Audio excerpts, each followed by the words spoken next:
Hey guys, this is Dan the Z-Man, bringing you a review of Spoon's 7th studio album, Transference, which I have right here. It's a pretty cool album art, I'd say. And I've been collecting Spoon's music for about the past 5 years, so I pretty much know the ins and outs of it. So when I first listened to Transference, the first thing that hit me was the raw sound to it, which kind of goes back to their first few albums, first two or three. And it's very unlike their last two albums, Ga Ga Ga Ga Ga and Gimme Fiction, which isn't necessarily a bad thing at all.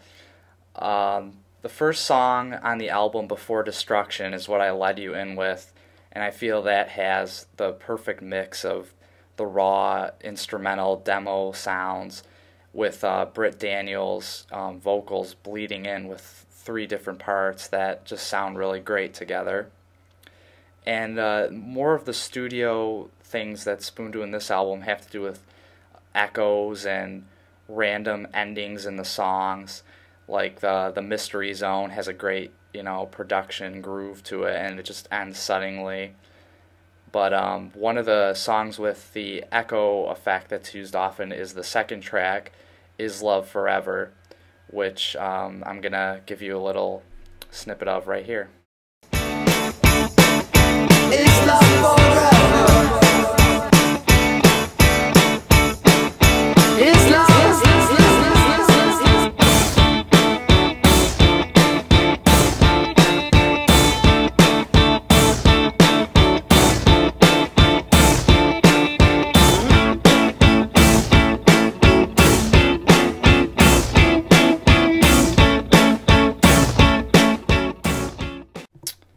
Hey, welcome back guys. I hope you like that snippet of Is Love Forever, the second track on Spoon's Transference. I want to talk to you guys about the end of the record more before I go into the rocking tracks that are more in the middle, because I feel like the end is really good and it deserves some attention.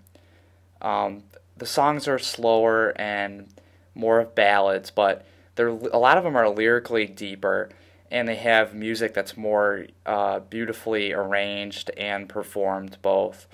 The first song, Goodnight Laura, that I want to talk about is a piano ballad in its truest sense, which has this really great piano sound.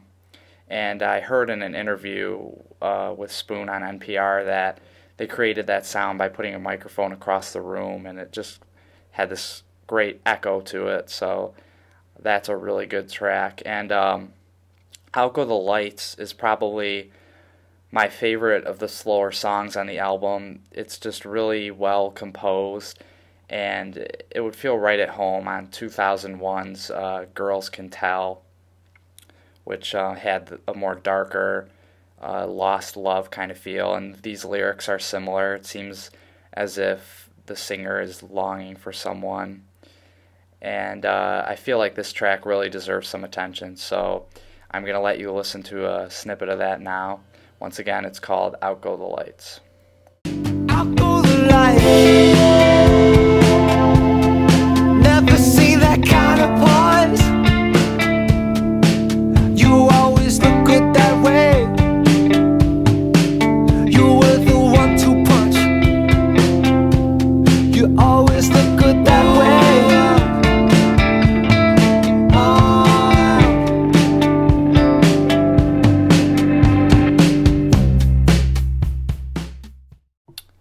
Hey, hope you guys like that snippet of Out Go the Lights.